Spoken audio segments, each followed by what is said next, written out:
여러분, 1년에 단 한 권의 책도 읽지 않는다는 게 어떤 의미일까요? 물론 책을 읽지 않는다고 해서 오늘 당장 밥을 굶는 것도 아니고 세상이 무너지는 것도 아닙니다. 하지만 1년, 2년, 5년, 10년이 지나면 책을 읽는 사람과 읽지 않는 사람은 삶의 깊이와 지적 수준은 엄청난 차이가 납니다. 안녕하세요. 철학과 책 이야기를 하는 양원의 양철북 TV입니다. 책을 읽지 않는다는 건 좋은 책을 읽을 수 없는 것과 다르지 않아요. 그건 단순히 할자와 종이를 거부하는 게 아닙니다. 세상을 넓힐 수 있는 문을 스스로 잠가버리는 거죠. 그리고 타인의 사유와 경험을 거울 삼아 스스로 비추어볼 성찰의 기회를 버리는 일이기도 해요. 반대로 책을 읽는다는 건 단순히 지식을 얻는 차원을 넘어 삶을 성찰하고 인간을 이해하고 내가 지금 어디에 쓰이는지를 묻는 행위라고 생각해요. 책을 읽지 않는다는 건 삶이 던지는 그 물음표를 외면하는 것이고 결국 자기 세계 안에 갇혀서 어제와 같은 오늘, 오늘과 같은 내일을 끝없이 반복하는 것과 다르지 않죠. 그럼 책을 읽지 않는 삶은 어떻게 변하는지 자세히 알아볼까요? 책을 읽지 않는 사람에게 나타나는 첫 번째 변화는 사고의 단순화라고 생각합니다. 인간의 뇌는 쓰지 않으면 퇴화하잖아요. 그래서 신경과학자들이 뇌를 쓰지 않으면 다치는 근육이라고 부르기도 하죠. 책을 읽지 않는 뇌는 점점 단순한 자극에만 반응하게 되는 거예요. 한번 예를 들어 볼까요? 자극적인 유튜브 또는 쇼폼이나 예능 프로그램도 잠깐은 재미있고 짜릿하지만 그 짧은 쾌락에 길들여지면 깊게 생각하는 힘을 잃게 돼요. 그리고 생각을 연결하는 능력마저 점점 사라집니다. 아인슈타인이 이런 말을 했죠. 생각하는 힘을 잃는 순간 인간은 살아있는 시체에 불과하다. 책을 읽지 않는다는 건 바로 그 생각하는 힘을 조금씩 잃어가는 과정이에요. 플라톤도 인간의 영혼을 마차에 비유했는데요. 이승이 고삐를 지지 못하면 욕망이 많이 달리는 대로 끌려다닌다고 해요. 책을 읽지 않는 삶은 바로 그 고삐를 놓아버린 마차와 같습니다. 잠깐의 자극과 쾌락이 흔들리면서 결국 스스로를 제어하지 못하게 되는 거죠. 책은 단순히 지식을 쌓는 도구가 아닙니다. 책은 생각하는 힘을 길러주는 도구예요. 스티브 잡스가 남긴 유명한 말이 있죠. 나는 소크라테스와 한낮을 보낼 수 있다면 애플의 모든 기술을 넘겨주겠다. 왜 그런 세계 최고의 기업을 넘겨주겠다고 했을까요? 그건 지식보다 더 중요한 힘이 바로 깊이 생각하는 힘이라는 걸 알았기 때문이죠. 그 힘이야말로 인생을 바꾸는 진짜 에너지이자 창조의 원천이었던 거예요. 우리는 여기서 중요한 걸 하나 짚고 넘어가야 합니다. 바로 예술과 예능의 차이입니다. 예술은 생각을 해야 즐거워요. 작품을 감상할 때 우리는 집중하고 몰입하고 성찰을 해야 비로소 감동이 옵니다. 예를 들어 고흐의 그림을 볼 때 단순히 노란색이네 하고 지나가면 아무것도 느낄 수 없어요. 하지만 그의 고통과 붓질에 담긴 의미를 곱씹었을 때 그 한 점의 그림이 우리 마음을 흔들어 놓는 거죠. 반대로 예능은 생각을 멈춰야 즐겁습니다. 예능을 보면서 분석하기 시작하면 재미가 사라지거든요. 순간순간 터지는 개그나 적극적인 말을 그냥 받아들일 때 우리는 빵 터지는 거죠. 여러분도 경험해 보셨을 거예요. TV에서 예능 프로그램 볼 때 깊이 생각하고 보나요? 아니죠. 연예인들이 툭툭 던지는 개그색 멘트나 엉뚱한 행동에 그냥 소리내며 웃어버리는 거예요. 그게 바로 예능의 본질입니다. 근데 반대로 미술관에 가서 작품을 보거나 혹은 베토벤 교향곡을 들을 때 우리는 멈추고 집중합니다. 이 음악은 어떤 마음에서 태어났을까 하고 곱씹는 순간 가슴 깊이 전율이 몰려오는 거예요. 결국 예술은 생각을 요구하는 쾌락이고 예능은 생각을 멈추는 쾌락입니다. 스티브 잡스가 강조한 건 바로 이 지점이었어요. 기술은 우리 삶을 편리하게 만들지만 깊이 있는 사고는 우리 삶 자체를 새롭게 창조합니다. 생각을 멈추면 재미는 얻을 수 있어도 변화는 얻지 못해요. 하지만 생각을 깊이 하면 때론 불편하고 어렵고 고통스럽지만 그 끝에는 새로운 가능성과 창조가 열립니다. 철학자 니치도 이렇게 말했죠. 사유는 우리를 고통스럽게 하지만 동시에 우리를 위대하게 만든다. 그렇다면 왜 사람들은 예술보다 예능을 더 좋아할까요? 이유는 간단합니다. 사람들이 생각하기를 싫어하기 때문이에요. 왜 싫어할까요? 생각하는 건 힘이 들기 때문이죠. 머리를 써야 하고 질문을 해야 하고 불편함을 견뎌야 하니까요. 그래서 사람들이 깊이 생각하지 않으려고 피하는 거예요. 그렇다고 피하면 어떻게 될까요?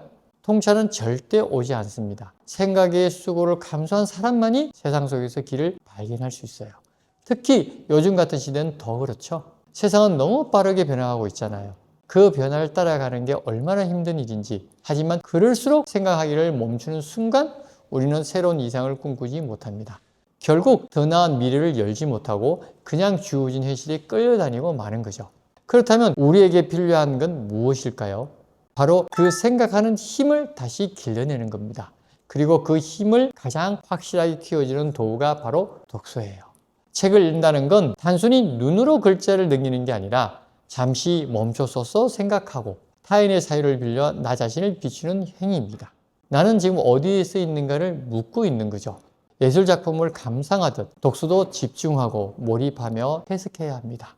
노력 없이 얻어지는 쾌락이 아니라 사유라는 수고 끝에 오는 깊은 기쁨, 그게 바로 독서의 본질입니다. 생각해 보세요.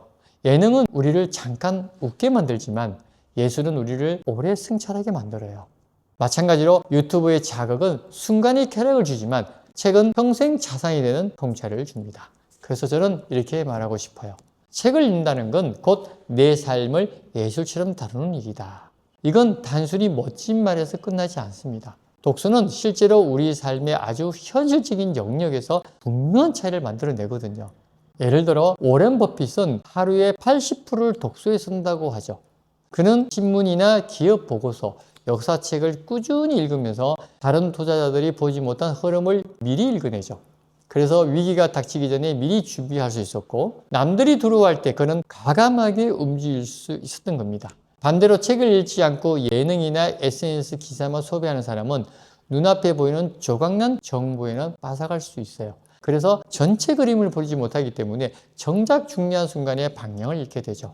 숲을 전체로 보는 사람과 나무 잎만 보는 사람의 차이와 같은 거죠. 결국 정보의 차이는 곧 관점의 차이를 만들고 관점의 차이는 삶의 길을 가르는 힘이 됩니다. 누군가는 길을 찾고 누군가는 길을 잃죠. 결국 같은 상황에서도 어떤 사람은 기회를 잡고 또 어떤 사람은 그대로 놓쳐버립니다. 하버드대 연구에 따르면 하루 20분 책을 읽는 아이와 읽지 않는 아이의 어휘력 차이가 1년만 지나도 수천 단어로 벌어진다고 해요. 이건 어른도 마찬가지예요. 책을 읽는 사람은 같은 경험을 해도 더 풍부하게 말할 수 있고요. 더 설득력 있게 전달할 수 있거든요. 회의 자리에서는 누군가는 단순히 좋다, 나쁘다만 말하고 다른 누군가는 구체적인 근거와 비유를 들어 설명하죠. 누가 더 신뢰를 얻을까요? 근거와 비유를 드는 사람이겠죠? 그 힘이 어디서 나오냐? 바로 책에서 나온다는 거죠. 그게 바로 언어의 힘이에요. 비트겐슈타인은 이렇게 말합니다. 내 언어의 한계가 내 세계의 한계다. 언어가 빈곤함에 세상을 단조로운 모노톤으로 밖에 표현하지 못해요. 하지만 언어가 풍부해지면 같은 세상도 수채화처럼 다채로운 색으로 표현할 수 있어요. 마치 이런 거죠. 독서를 하지 않는 사람은 초등학생의 눈으로 미술관을 그린 것과 같다. 즉 눈앞에 거대한 작품이 있어도 단순한 색깔과 형태만 볼 뿐이죠. 반대로 꾸준히 독서로 무장한 사람은 대학생의 눈으로 그림을 보는 것과 같습니다. 작품 속 상징이나 역사 그리고 화가의 내면까지 함께 읽어내는 거예요. 그래서 세상은 아는 만큼 보이고 아는 만큼 깊어지는 거죠. 초등학생의 눈으로 대학의 지식을 온전히 이해할 수 없듯이 언어가 빈곤하면 삶의 풍경도 얕고 단순하게만 보일 수밖에 없어요. 이 차이가 바로 독서가 만들어내는 힘입니다. 책은 내 삶의 운영체제, 즉 OS라고 하죠. 이 OS를 업데이트하는 도구라고 저는 생각합니다. 스마트폰도 업데이트를 멈추면 버벅거리고 결국 구형이 되잖아요. 사람도 똑같아요. 예를 들어 코닥의 필름은 아날로그 시대에는 절대 강자였지만 디지털 시대의 흐름을 읽지 못해 결국 시대에 뒤처지고 말았죠. 반대로 넷플릭스는 끊임없이 새로운 지식을 받아들이며 비디오 대여점에서 세계적인 플랫폼으로 변신했습니다. 개인의 삶도 마찬가지예요. 책을 읽는 사람은 시대가 바뀌어도 자기 생각을 업데이트하면서 새로운 길을 만들어갑니다. 책을 읽지 않는 사람은 구형 OS처럼 세상의 속도를 따라가지 못하고 결국 경쟁력을 잃게 되는 거예요. 마치 바람의 방향에 맞춰 돛을 조종하는 항해자와 같은 겁니다. 책을 읽는 사람은 변화의 물결이 아무리 거세도 돛을 고쳐 매면서 앞으로 나아갑니다. 반대로 책을 멀리하는 사람은 돛을 고정한 채 떠있는 배와 같아요. 결국 파도에 휘둘리다 어디로 흘러갈지 모르게 되는 거죠. 그래서 저는 이렇게 말하고 싶습니다. 책을 읽는다는 건 지식을 쌓는 게 아니라 내 마음을 단단히 지키고 내 삶을 최신 버전으로 살아가는 일이다. 타협하지 않는 삶은 존재의 심리를 탐사하지 않는 방향입니다. 소크라테스는 성찰 없는 삶은 살만한 가치가 없다고 했듯이 독서를 멈추는 순간 우리는 자기 자신을 마주볼 거울을 닫아버리게 되죠. 니체는 경고합니다. 동일한 하루를 반복하는 자는 이미 자신이 만든 감옥에 갇혀 있다. 책은 그 감옥을 부수는 망치입니다. 타인의 사유를 읽는 순간 어제와 같은 오늘은 더 이상 반복되지 않아요. 저 역시 나는 죽을 때까지 지치고 싶다에서 독서를 이렇게 정의한 적이 있어요. 독서는 단순히 책 속에 쓰인 글자나 문장을 읽는 행위가 아니었다. 독서는 나를 감옥으로부터 끌어냈다. 내가 지어놓은 나의 오름의 감옥으로부터 나를 탈출시키고 미지의 영역 속으로 데려갔다. 그 두렵고도 험난한 여행 속에서 나는 엄청난 정신적 쾌락과 희열을 맛보았다. 여러분, 독서는 단순히 책장을 넘기는 행위가 아니에요. 책은 우리 마음을 단련하는 운동이자 시간을 뛰어넘는 여행입니다. 책장을 한 장 한 장 넘길 때마다 생각이 근육이 자라나고 과거와 미래 그리고 타인의 세계와 나의 세계가 연결됩니다. 책을 펼치는 순간 우리는 더 이상 같은 자리에 머물 수 없어요. 사연은 우리에게 불편함을 안겨주지만 동시에 우리의 뇌와 영혼을 확장시켜서 더 위대하게 만듭니다. 그래서 오늘 여러분께 묻고 싶습니다. 여러분은 여전히 나의 오름이라는 감옥에 머무르시겠습니까? 아니면 책이라는 열쇠로 그 문을 열고 더 넓은 세계와 끝없는 모험 속으로 들어가시겠습니까? 그럼 여러분 자신을 위해 삶을 응원하시기 바라며 구독과 좋아요, 댓글, 알림 설정은 여러분의 사랑입니다. 감사합니다.